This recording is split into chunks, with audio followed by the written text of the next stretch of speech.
ესე იგი დაიწყო. 14 დღიანი მოგზაურობის შემდეგ ისლანდიაში ვარ. არ მჯერა, მაგრამ ისლანდიაში. რამდენიმე წუთში ეს გემბანი გაიხსნება და გადავალთ ხმელეთზე. დაიწყება ჩვენი ოცნების მოგზაურობა, მაგრამ მანამდე უნდა გავიგოთ, როგორც კაკო იტყო და რატო ვაკეთებთ ამას.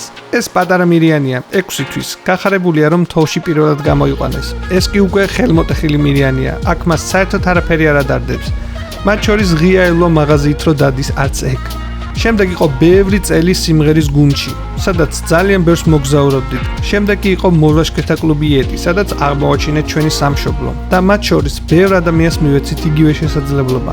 შემდეგ იყო მოგზაურობა ნორვეგიაში, ალპებში, ფილიპინებზე, ინდოეთში, პორტუგალიასა და სხვა ბევრ ქვეყანაში, მაგრამ ყოველთვის მქონდა ის ბავშვობის ოცნება, რომ წავსულიყავი შორს საკუთარი მანქანით. წლების წინ ეს Facebook პოსტადაც კი დავწერე და დავდე პირობა, რომ ამას აუცილებლად შევასრულებდი.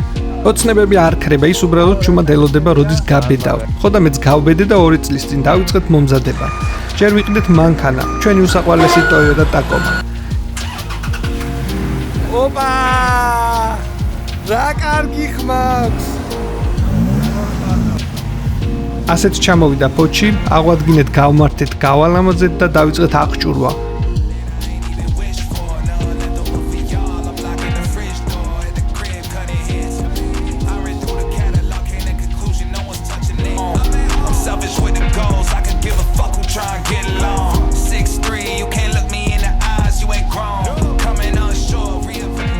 ბევრი ვიწვალეთ, ბევრი ვიშრომეთ და პირველი შედეგიც ჰქონდა. ამის შემდეგ გავაგრძელეთ მოგზაურობა საქართველოში. ჩემთვის ჩვენი სამშობლო ამოუწურავია. რამდენჯერაც უნდა წავიდე მაგალითად ვაშლოვანში, ყოველთვის განსხვავებული მხვდება. ხოდა ჩვენც ბევრს მოგზაურობდით, ეს ყველაფერი შეგიძლიათ ჩვენი YouTube ეპიზოდებშიც ნახოთ, როგორ ვაწყობდით, როგორ ტესტავდით და ასე შემდეგ. ესტის შემდეგ კი ერთხელ კიდე შევცვალეთ აღჭურვილობა და 2 წლის თავზე უკვე მზად ვიყავით წასასვლელად. მთელი ამ პროცესის რამდენიმე წამში ჩატევა ძალიან რთულია. ამიტომ შეგიძლიათ ნახოთ ჩვენი ზღაპრული ფიდი Instagram-ზე და გამოგვიწეროთ. ასევე უფრო აქტიური Facebook-ი, სადაც უფრო ხშირად პოსტავთ ხოლმე. მოკლედ, ყველაფრის მოსამზადებლად დაგვჭირდა 2 წელი და ამ ყველაფრის მერე იწყება ჩვენი მოგზაურობაც. თბილისიდან ისლანდიის მიმართულებით ჩვენ უნდა გადავკვეთოთ მთელი ევროპა, გადავცუროთ ჯერ ფარერის კუნძულებზე და შემდეგ უკვე ისლანდიაში გავცუროთ. ჯამში ვარაუდოთ, რომ 20,000 კილომეტრი გვაქვს გასავლელი. გავირაეთ ჩვენი ქვეყანაც, მგზად რა თქმა უნდა, გალფის ყავაზე გავჩერდით, შევასწრეთ ავზით და წავედით უკვე თურქეთის საზღვრისკენ. ამ გზის გავლას ისევ ვაპირებდით, რომ არაფერი გადამეღო. ეს 2 მიზეზით იყო გამოწვეული. პირველი ის, რომ დრონით ფრენა რისკია, როცა ამხელა მოგზაურობა გაქვს წინ. და ასევე ვაპირებდით, რომ დაგვეწყო პირდაპირ ისლანდიიდან, მაგრამ გზად იმდენი სილამაზე შეხვდა, რომ ეს ასე არ გამოვიდოდა. მით უმეტეს ხანდახან მგონია, რომ რაღაც ძალას მივყავარ ზუსტად იქ, სადაც ასეთი საოცარი გარემოა. რა ალბათობა იყო ჩვენი 1000 კილომეტრის გზაზე, რომ მაინდა-მაინც ავტობანიდან აქ გადმომეხვია. 1000 გადასახვევი, 1000 სოფელი და ქალაქი გამოვიარეთ, მაგრამ ზუსტად აქ შემოუხვიე. ზესუმზირების გადაღებას წამოსვლის დღეს ვაპირებდით, მაგრამ სამწუხაროდ ვერ მოხერხდა. ამიტომ გზად ეს ანახაობაც ავინაზღაურეთ და გავაგრძელებთ გზა ბულგარეთისკენ.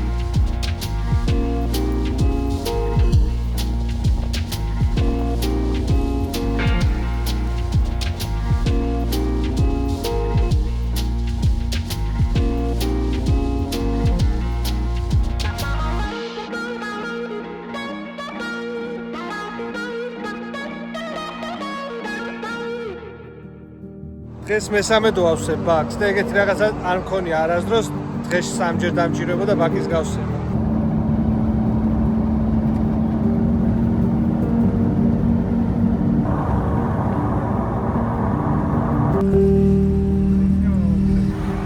ანუ პირდაპირ აქ გიდა ხო? აი აქ უნდა რომ დრონი აფრინოს.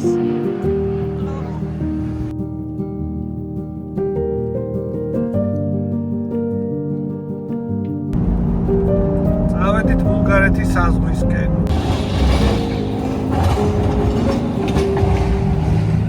ქალაქი სოფია ძალიან ლამაზია. ის ბულგარეთის დედაქალაქია და მდებარეობს ქვეყნის დასავლეთ ნაწილში. ეს ბალკანეთის ცენტრალური ნაწილია. არ ჯერა Tacoma როგორ დადის ეს. მაგრამ სოფიაში ვარ, ეხლა გავდივარ საჭმელად. 2010 წლის მონაცემებით მოსახლეობა 1.267.000 ადამიანია. ამი სოფიაშიც გავისერნე და აქვე ერთი რჩევა. არასდროს ენდოთ Google Maps ქალაქის სიარულისას. ჩვენ შევძელით და ბულგარეთში ვნახეთ ქალაქი პლოვდივიც. წარსულში ფილიპოპოლი ბულგარეთის სიდიდით მეორე ქალაქია. ქალაქს 6000 წლიანი ისტორია აქვს, რომელიც ნეოლითურ ხანის ძეგლებითაც ვლინდება. პლოვდივი მსოფლიოს უძველეს ქალაქად მიიჩნევა.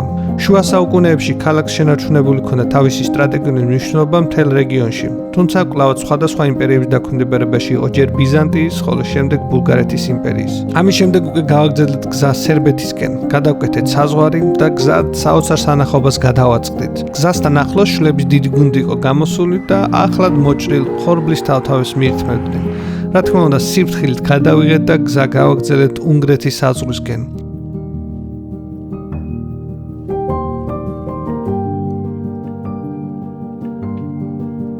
უნგრეთში გზად შემთხვევით მოცარტის სასტუმროში მოხვდით, ერთი დღით არისტოკრატულ გარემოში ვიცხოვრეთ და გავაგრძელეთ გზა ავსტრია-გერმანიისკენ.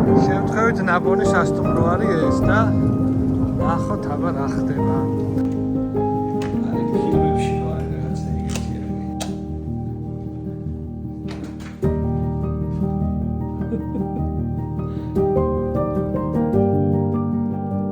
ერთი რჩევა ჩემგან. ცენტრალურ ევროპაში არასდროს ჩაასხათ საწვავი ავტობანზე. მათი გადასახადი უფრო მეტია და შესაბამისად საწვავის გაცილებით ძვირია. ჩვენ შემთხვევაში სხვაობა 60 ცენტზე მეტი იყო. ანუ როცა სრულ ბაკს ვავსებდით 50 ევროს სხვაობას გვაძლევდა. ასე რომ როცა გადაწყვეტ საწვავის შევსებას გადავუხლეთ უახლოეს დასახლებაში და იქ შეავსეთ. გზად ავსტრიაშიც მოვინახულეთ რამდენიმე ტბა, სუბთან მოწესრიგებული სოფლები.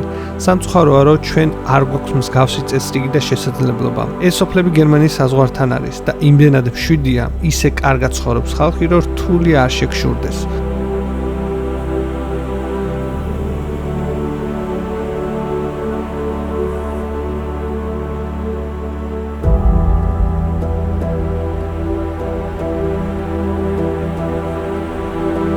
რა თქმა უნდა, საზღვარი ფორმალურია გერმანიასთან, ანუ შეუჩერებლად შემოწმების გარეშე გადავიარეთ და დაიწყო ულიმიტო ბანები. მხოლოდ გერმანიაში შეგიძლია ნახოთ მსგავსი გზები, სადაც არანაირი სიჩქარის შეზღუდვა არ არსებობს. იარე რამდენად ჩქარადაც შეგიძლია. ყოველჯერზე როცა ამ ნიშანს ხედავ, ვამბობ ღმერთმა დალოცოს გერმანია და გერმანიის ბანები. გზად გავიარეთ ალიანს არენაც და წავედით ქალაქ შტუტგარტისკენ. ჩვენი მიზანია რაც შეიძლება მალე ჩავიდეთ სიდასთან, რათა დავისვენოთ და შევასრულოთ სიდასთვის ერთდროს მიცემული პირობა.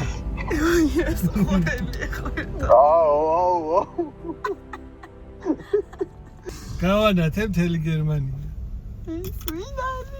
ნელა. ხო გითხარი, ერთ დღეს ჩემი მანქანით ჩამოვარდეთ. ხო გითხარი. აი ჩამოვიდეთ.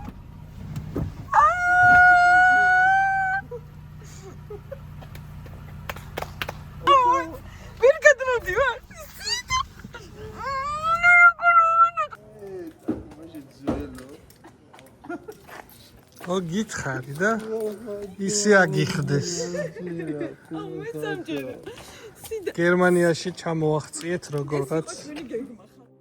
არ ვიცი რატომ აქვს ეს გზნობა, მაგრამ გერმანიაში ყოველთვის შინაურულად გზნობ თავს. არ ვიცი ასე ახსნა არც ისე მარტივია, მაგრამ ათობით სხვა ქვეყანაში ვარ ნამყოფი და არსად ეს მომენტი არ მქონია. თითქოს ეს გზნობა არ არის მხოლოდ ჩემი გამოცდილება. თითქოს ბევრი ადამიანის ბევრი წარსულის თუ მომავლის განწყობაა და მეც ამ განწყობას ვგრძნობ. მოკლედ გერმანია ის ქვეყანაა, სადაც ისე გზნობ თავს, როგორც სახლში. ხო და 4000 კილომეტრის შემდეგ დასვენება ნამდვილად გვჭირდებოდა. რამდენიმე დღე გერმანიაში დავჭით, გადავედით სხვადასხვა ქალაქებში, დავაგემოვნეთ გერმანული ლუდი და საკვები, ჩავეხუტეთ ჩვენ ძმის გულა სიდას და გავაგრძელეთ გზა დანიისკენ.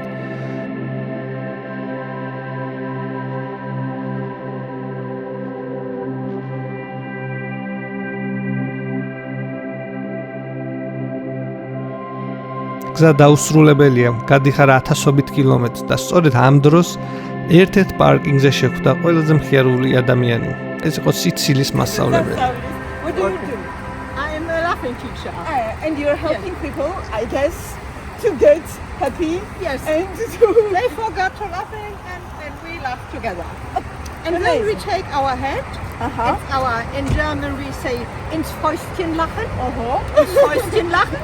And then we take our laughing in your hand.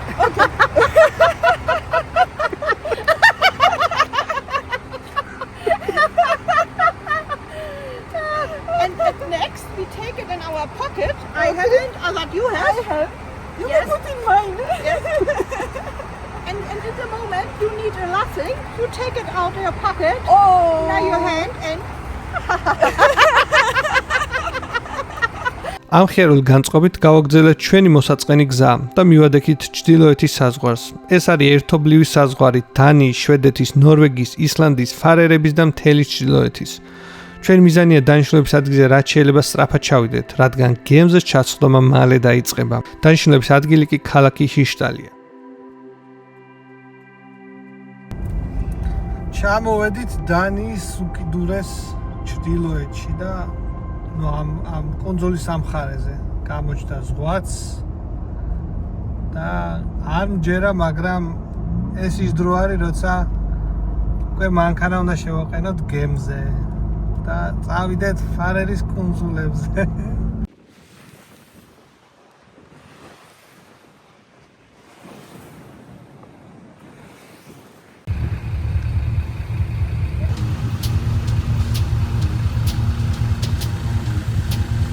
ჩვენი გერმანელი მეგობრები არიან, კემპერით მოდიან ისლანდიაში და ალბათ ბევრ ოფროუდზე შევხვდები და ერთად ვიმგზავრებ.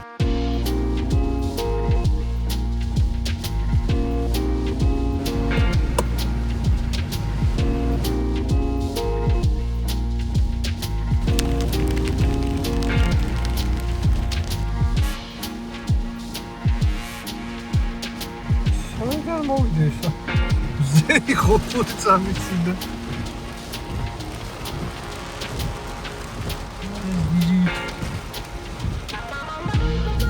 ესე პირველად ხდება, რომ ესეთ შორს წამოვიდით მანქანით ჩემი ქვეყნიდან და პირველად შევდივარ გემზე საკუთარი მანქანით და თან ამდენით, სადღაც 28 საათიდან 30 საათამდე უნდა ვიყოთ ფარერის კუნძულებამდე. და აი დადგა ის მომენტიც.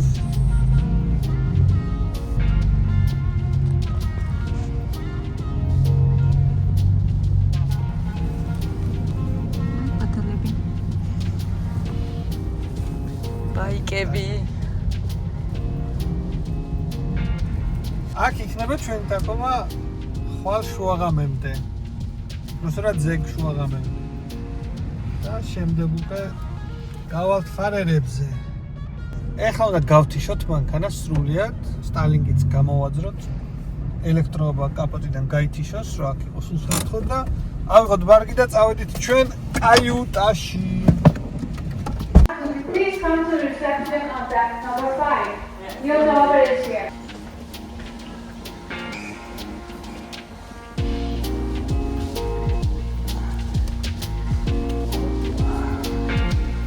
გემის პირობებში კეია.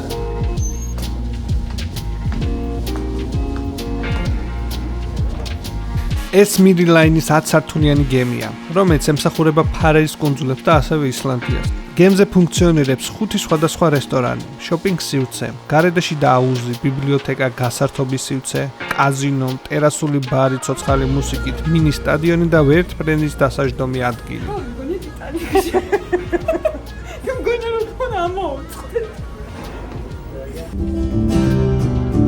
I fell into the burning ring of fire. I went down, down, down, and the flames they went higher. And it burns, burns, burns, burns. Ring of fire, ring of fire. You're dying eyes, and your smile is გემის ეს ხაზი ერთადერთი დამაკავშირებელი საშუალება ამ კუნძულებთან.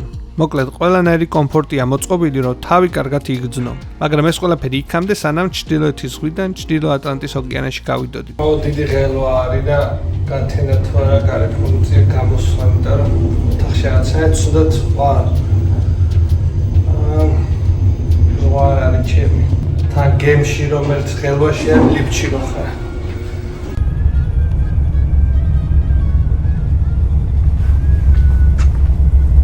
სუდად ვარ. აუ არა, ცუდად არ ვარ. უბრალოდ ძალიან არასასიამოვნო შეგრძნება არის, როცა დადიხარ და სულ გაქანცარებს. გზაში ვინც ხვდება, ეგენიც ეგრე დადიან და ეგ არის ძალიან ცუდი რა. თან ვიზუალურად ვერ აღიქმება ეს მოძრაობა და მარტო შეგრძნების დონეზე რომ აი ძალიან ცუდია. ღამე ისე ღელავდა, რომ გძნობდი რაღაც მომენტში უწონადობასაც გძნობდი რა. ძალიან ადიოდა და მე უცბად ეშვებოდა რა. აი შეგრძნება არ არის. გაძლებადია, მაგრამ კარგი არ არის რა. აუცილებელია, როცა ევროკავშირის ჩვენსავით თუ აპირებთ მანქანის წამოსვლას, აუცილებელია, რომ მანქანა იყოს დაზღვეული, ანუ ეგრეთ წოდებული მწვანე დაზღვევა. ჩვენ ამაში მაგნუსი დაგვეხმარა და ძალიან მარტივად ონლაინ გავაკეთეთ, აზღვევენ ყველანაირ ტრანსპორტს, ბაიკიც არის, მანქანაც, ნებისმიერ ტრანსპორტს დაზღვევა შეგიძლია. ონლაინ კეთდება ძალიან სწრაფად, გადმოგიგზავნია საბუთს და ყველაზე კარგი რაც არის, ორი არჩევანია, არის თურქეთი და არის ევროპა-თურქეთი. როცა ევროპა-თურქეთი ვიყიდეთ, სიგორტა აღარ დამჭირებია თურქეთის საზღვარზე. ეს არის მესამე პირის დაზღვევა და მე თუ მკითხავთ, ისედაც აუცილებელი არის, რომ დაზღვეული მანქანით დადიოდეთ საზღვარგარეთ. არა მარტო საზღვარგარეთ, საქართველოშიც, მაგრამ მინიმუმ საზღვარგარეთ. ასე რომ მადლობა კომპანია მაგნუს და მთელი სიმარტივე არის, რომ უცბად შეგიძლია ონლაინ WhatsApp-ზე მიწერო და შენ უკვე დაზღვეული ხარ, ყველაფერი არის მშვიდად და შენც მშვიდად მოგზაურობ. მეორე დღე სრულდება და ჯერ კიდე არ ვარ ხმელეთზე და ძალიან გართულ და გემზე ყოფნა.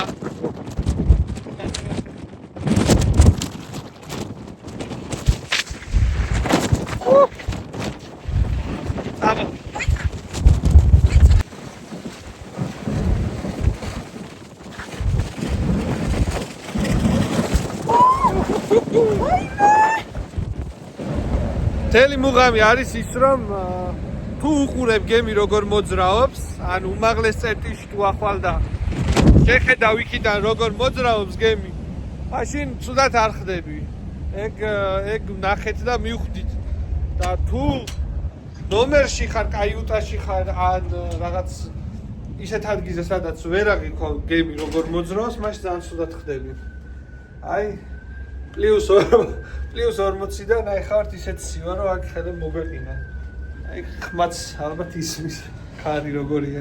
გემთან ვერ მეგობრობ კი არა, არანაირი პრობლემა არ გქონია, აქამდე ყოფილიყავთ, მაგრამ ეს არის დიდხნიან გემზე ყოფნა და ძალიან დისკომფორტი არა. ხო, ანუ ეს ეხა ვართ ჩრდილოეთის ზღვაში. ეს ღია ზღვაში გაცილებით დიდი ტალღები არის და მომენტებში ცოტა წყნარდება, მაგრამ მომენტებში ძალიან ხრის გემი და საკმაოდ ისეთია რა. ჩვენც ახლა ნორვეგიაში ბევრჯერ ყოფილვართ, გადავსულვართ ფეით, მაგრამ ის ცოტა დრო არის და ღია ზღვაში არ გამოდის უმეტეს შემთხვევაში და. კიდე კინოში დავიდეთ? გემზე ვართ და კინო გვაქვს. სინემა. ეს დრო არც ისე სწრაფად გავიდა, მაგრამ როგორც იქნა მთელი დღე ატლანტის ოკეანეში ცურის შემდეგ მივადექით ფარერის კუნძულებს. ფარერებია და ეხლა უკვე დაიწყება მალე გასვლა. აი, მოგახსენა. და 16 საათი გემით გზავრობის შემდეგ მოვიდა გასვლის დროც და ხმელეთზე ფეხის დადგმის. ვაღიარებ, ჩემთვის შუადღე ძალიან ის იყო რთული, მაგრამ საღამოს უკვე გუშინდელი და შუადღემდე ცოტა რთული იყო, მაგრამ საღამოს უკვე შევეჩვია და ფიქრობ შევეჩვია. აი ჩვენ დაკომად საგდგას. გავდივართ.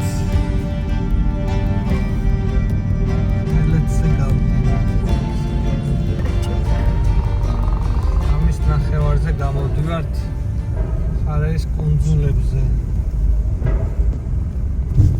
სად მივდივართ, რას ვაკეთებთ, როგორ ვაკეთებთ, წარმოდგენა არ აქვს. ინტერნეტი არ მქონდა, ეხლა გავალთ და ჩავთავთ ჩვენ სტანიც, იმედია ფარერის კუნძულებზე მუშაობს.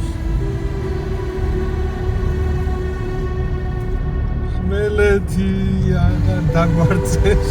გადავიდოდი და ვაკოცებდი ხოლმე შემეძლოს.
არ მოუდგენელი არის ფარერის კუნძულები. ნახეთ.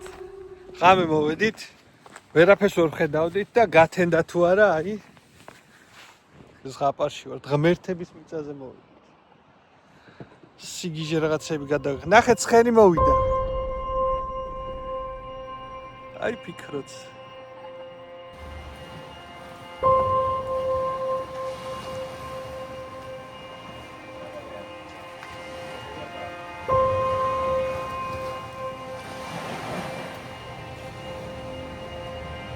ფარერები არასდროს ყოფილა ჩემი მოგზაურობის სიაში. არც კი მიფიქრი აქ ჩამოსვლა, არც კი მიოცნებია. უბრალოდ ისლანდიისკენ მიმავალ გზაზე გემი აქ ჩერდება. სხვა ვარიანტი არ არსებობდა და სწორედ ამიტომ 3 დღით მოგვიწია გაჩერება. მაგრამ როდესაც გათენდა და ნისში ჩაფლული ეს კლდეები დავინახე, ზღვის ხმა, მწვანეში ჩამოვლილი სოფლები, მივხვდი, რომ შემთხვევით მოხვედრილი სამყარო შეიძლება ყველაზე დიდ აღმოჩენად იქცეს.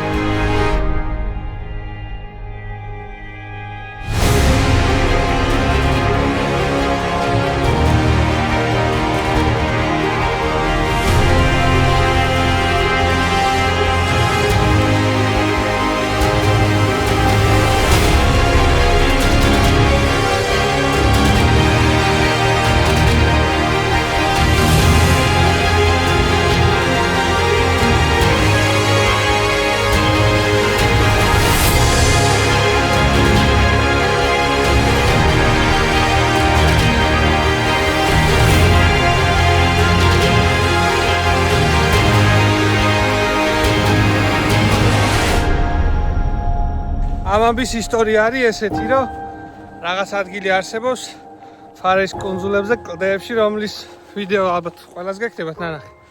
მეც მინდა და გადაღება. და სულ უკვე განწერდნენ, რომ ნებართვა იყო საჭირო, იმიტომ რომ ეს ტერიტორიები სადაც უნდა გაიარო, არის კერძო. და ყველა ამბობდა, რომ მე პატრონე მუშაობდა აეროპორტში. და ვინც ამ ტერიტორიას გაივდა, ყველას ხედავდა და ჩარიმებს უწერდნენ. აი აეროპორტი არის აი აქ. ხოდა ღამის 3 საათზე ჩამოვედით. მე დაფიქრო მანქანაში ვსჯელობდით წავსულიყავით თუ არა და ნუ აი სიბნელე იყო და რისკი იყო მოკლედ და არ წავედით. გათენდა და რაღაც პერიოდის მე დავინახეთ ბევრი მანქანები იყვნენ რა. გვეგონა რომ ყველა ასული იყო და ჩვენც რატო არა და ამოსვლისას ვიღაც ადამიანი ჩამოდიოდა მანქანით. ჩვეულებრივ მოსახლე ფარები აუნთე გავაჩერე. მეთქი ხوارიც შეიძლება მეთქი ასხლა თქო და რა თქმა უნდა არაო. გიდი გჭირდებაო და ნუ 60 ევროის ერთი კაცი გიდი. და არის ძალიან უმარტივესი გზა. და მეთქი ანუ რა 60 ევრო ადამიანო საქართველოსდან ჩამოვედით. ამდენი 1000 კილომეტრი გავიარე 120 ევრო ამისთვის და საერთოდ რო იცოდეო მე ვარო მე პატრონეო ამიწისო.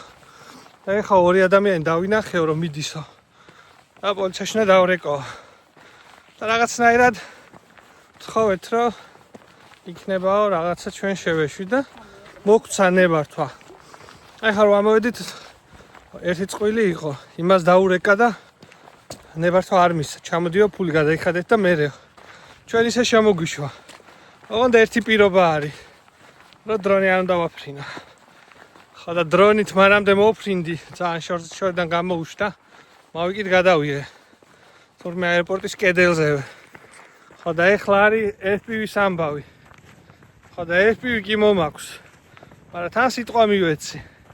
მაგრამ თან ის მომენტი არის რომ FPV ხა რა იცი, სიმარ მითხრა აეროპორტის უსაფრთხოებიდან გამომდინარე და ესეთი ადგილი არის რომ კლდეებში უნდა ჩავფრინდე. არ არსებულია იქ ვერტფრენი კი არა, რამე საფრენი ობიექტი იყოს. ხო და ეხა ვსჯელობთ და ვფიქრობთ, მე დაფიქრო რა ვქნათ. ანუ ეს სიტყვის მიცემა არ აფრინო და ნუ არ ვაფრენ მეთქი და თან არაზოს არ ვტეხავ რა, არ მიყვარს ეგეთი პირობის მიცემა და მე გადათქმა და თან რა ვიცი 5000-6000 კილომეტრი ვიარე, 2 დღე გემზე ვიყავი რომ ეს გადამეღო და როგორ გინდა და ეხა მოვაბატეთ მე დაფიქრია ავდივართ იმ კლდეებზე რომ ხოლო ჩვენ ვართ და უნდა ვნახოთ მზის ჩასვლისას ის კლდეები. ეს არის. აჰა.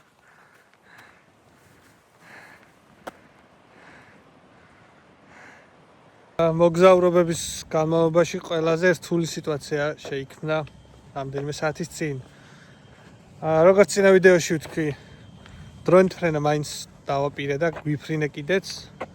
რომელიღაცა ადგილობრივმა სადღაც აი ესეთ კლდეებში ზემოთ იყო და დაურეკა მე პატრონეს და ის მოვარდა კვადროციკლით, ძაღლით და გაცოფებული და მოკიდა ხელი ამ ჩვენ ჩანთებს და ჩაილაგა და წავიდა და პოლიციაში ეძებეთო. თავარი მიზეზი რატომაც გიდზე უარი თქვით იყო ის რომ გიდი ნამდვილად უარს გვეტყოდა ფრენაზე. არადა თქვენ უყურებთ კადრებს, რომელიც საერთოდ არანაირი ზიანის მომტანი არ არის. თუ ფრინველებზე ვიმსჯელებთ, მხოლოდ თოლიები იყვნენ, რომლებიც იმდენად ველური ფრინველები არიან, რომ დრონი კი არა სერიოზულ პრობლემებს უქმნიან სანაპირო მოსახლეობას. ანუ ვერ ხვდები და თან ცოტა უსამართლობაც გქონია, რომ ქვეყანაში სანამ ჩახვალ განახებენ პრომო ვიდეოებს, რომელიც დრონით არის გადაღებული და ჩასვლის შემდეგ ფრენის უფლებას არ გაძლევენ. ნუ ყველა ვარიანტში ერთი რჩევა შემიძლია მოგცეთ, რომ არასდროს იკითხოთ დრონის ფრენაზე ნებართვა. პირდაპირ აფრინდით და თუ ვინმე მოვა, ეტყვით რომ არ იცოდით. ნუ რა თქმა უნდა ის ნორმები აუცილებლად უნდა დაიცვათ, რომ სხვის სიცოცხლეს საფრთხე არ შეუქმნათ. კიდევ ერთი რჩევა ის არის, რომ არასდროს მიცეთ ვინმეს იმის უფლება, რომ შენი პირადი ჩანთა აიღოს და სადმე წაიღოს. ამ შემთხვევის შემდეგ კარგად გამოვიკითხეთ და არანაირი უფლება არ აქვს კერძო პირს შეეხოს შენ პირად საკუთრებას. სხვა შემთხვევაში სიტყვა და რა თქმა უნდა არ უნდა გვეფრინა, მაგრამ ხანდახან ყველაფერი ისე არ მიდის, როგორც უნდა მიდიოდეს. ძალიან ბევრი წვალება, ძალიან ბევრი ხვეწნა, ძალიან ბევრი ახსნა და რაღაცები დაგჭირდა, რომ ეს ჩანთა დაგვებრუნებინა. საბედნიეროდ პოლიციამდე არ მივიდა, მაგრამ საკმაოდ კარგი გაკვეთილი მოგცა. ძალიან ბევრი ზღვახვეწინა და ბოლოს ტაკომას ჩაუარა. ჩვენ ჰაიკინგზე ვიყავით, სანამ ჩვენ ჩამოვედით, მანამდე ბევრჯერ ვთხოვეთ, მაგრამ მაინც პოლიციისკენ იწევდა. დავრეკეო და რაღაც პოლიციასაც ველოდებოდით. მაგრამ ტაკომასო ჩაუარა, ნომერს გადაუღო, შეხედა მანქანას და მოიხსნა და მოგცა. კარგი გაკვეთილი იყო. და სადღაც უნდა ვიცოდეთ ნორმა და დოზა ამ ყველაფრის. ანუ რეალურად ისეთი არაფერი არ დაგვიშავებია, დროინით ვიფრინეთ ერთხელ. და ნუ ეს რა დანაშაულია გარი, მაგრამ სხვის ტერიტორიაზე, სხვის ქვეყანაში რაღაცა დოზა უნდა იცოდე. ამაზე ვფიქრობდი, ხან იქით ვიყავი, ხან აქეთ. ჩემი გადმოსახედიდან ის არის, რომ აქ ჩამოვედი და როგორ არ გადავიღო, მაგრამ ვიღაცის პირად სივრცეშიც არ უნდა შეიჭრა ალბათ. ასე რომ აი აქ ვართ ახლა, ჩვენი ბანაკი აქ არის. აქ არ შეგვიძლია ისე დარჩენა, როგორც ჩვენ გვინდა, როგორც ჩვენ ქვეყანაში არის, უნდა დავჭერთ რაღაც კემპინგ ზონებში და შევით აქ. ხვალ ერთი ლოკაცია დაგვრჩა და თუ ამინდი იყო, გადავიღებ და ფარეს კუნძულები დასრულებულია, მივდივართ ისლანდიაში.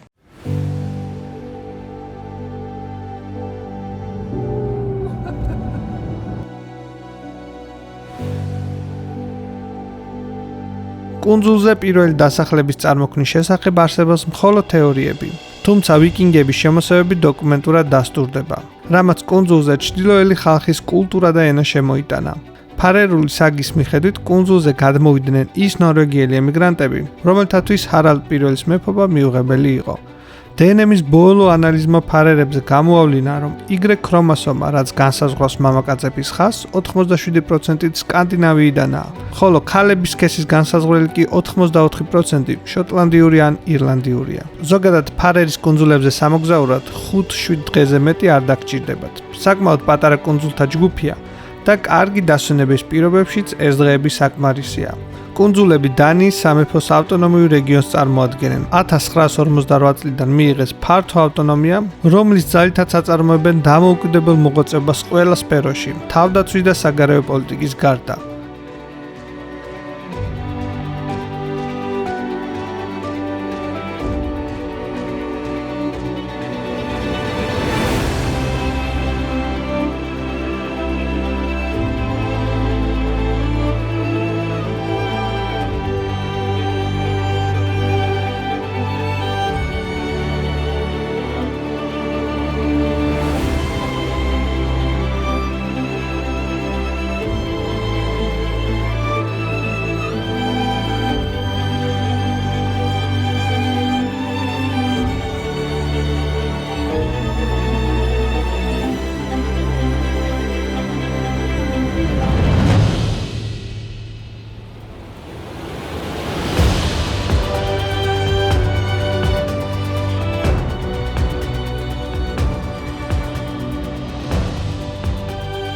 დღეს გემის დღე გვაქვს ისლანდიაში მივდიოდით, მაგრამ ეს ადგილი გუშინ ვიპოვე შემთხვევით. და აქ რო არ მოსულიყავით, ისე ვერ იქნებოდა, ცოტა რისკავთ, იმიტომ რომ შორს არის კუნძულების ყველაზე ბოლო კუნძულის ბოლო ჩრდილოეთ ნაწილკუთხეში ვართ, მაგრამ ეს ყველაფერი უნდა გვენახა. ეს არის საოცარი ადგილი. რაღაცით ლოფოტენს გავს, მაგრამ უფრო მწვანეა და უფრო ისეთი წყნარი და მშვიდი. ეხლა მთებზე დროინით ვიფრინე და ვჩქარობ, რომ ამ ადგილს გავეცალა, რომ რამე კიდე პრობლემა არ იყოს. ანუ ვერ ვრისკავ კარგად, იმიტომ რომ ისლანდია მაქვს რისკად რა. ანუ აქ რამე მოხდეს, ისლანდიას შეექმნება საფრთხე ან დრონი წამართვა, ან დავკარგო, ან რამის გამო შემაყოვნონ, გემზე დამოგვიანდება, ამიტომ ბევრს ვერ ვრისკავ, მაგრამ ყველაფერი მაინც კარგად გავაკეთე და გადავიღე. მოკლედ აი აქ ფიქრო რაღაცებს იღებს და ჩვენ უკვე მივდივართ გემისკენ.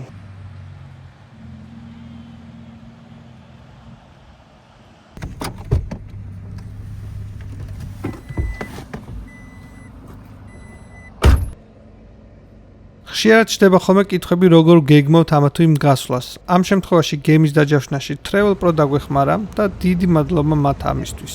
მოვიდა ჩვენი გემი და მალე დაიწყება ისლანდიისკენ ჩასხდომა მანქანებით. წავედით ისლანდიისკენ. ხალხი როგორ გიყურებს?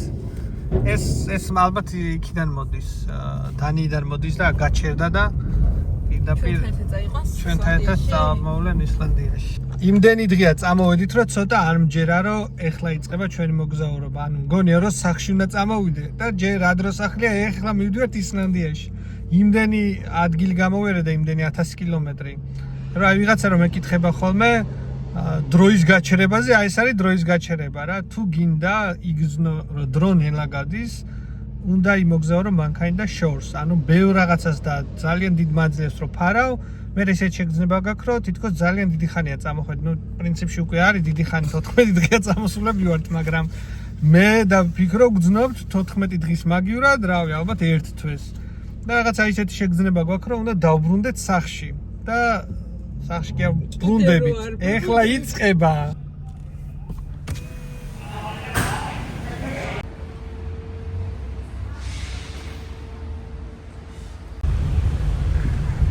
Bye, Faroe. Ფარერებმა კარგი პატივი გვცა. ბევრ რაღაცას დავარღვიე, როგორც წესი ესე არ ვიქცევი ხოლმე. მაგრამ მომიწია, რომ თქვენ გენახათ კარგი რაღაცეები. ძირითადად დრონთან დაკავშირებული ყველანაირი წესი დავარღვიე. და იმედია ეს ყველაფერი თბილისში არ ჩამოიო ჯარიმების სახით. ნუ ანუ მარტო დრონის ამბებით არ დამირღვევია. მანქანითაც მომიწია დრონის გამო დარღვევა. ხო და ამბობენ რომ ჯარიმები თბილისში ჩამოდისო. მაგრამ იმედია მე არ ჩამომივა. სიმართლე გითხრა რაღაც მხრივ გამიხარდა რომ გამოვცურე და არავინ აღარ მყავს მომკითხველი. მეშინოდა რომ იქ რამე არ მომხდარიყო ამ ისლანდიის წინ. მაგრამ ყველაფერმა კარგად ჩაიარა და წავედით ისლანდიაში.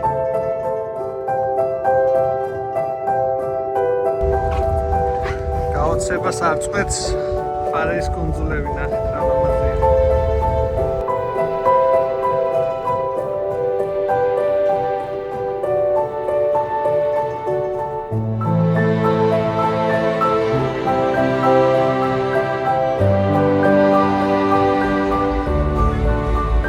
აი ესე მთებში გვატარებს ჩვენი კაპიტანი ძალიან ახლოში ამ ხელა გემს. გვათვალიერებინებს ფარერეს ბოლოჯერ და იმედია მთლად ბოლოჯერ არ იქნება ეს ყველაფერი.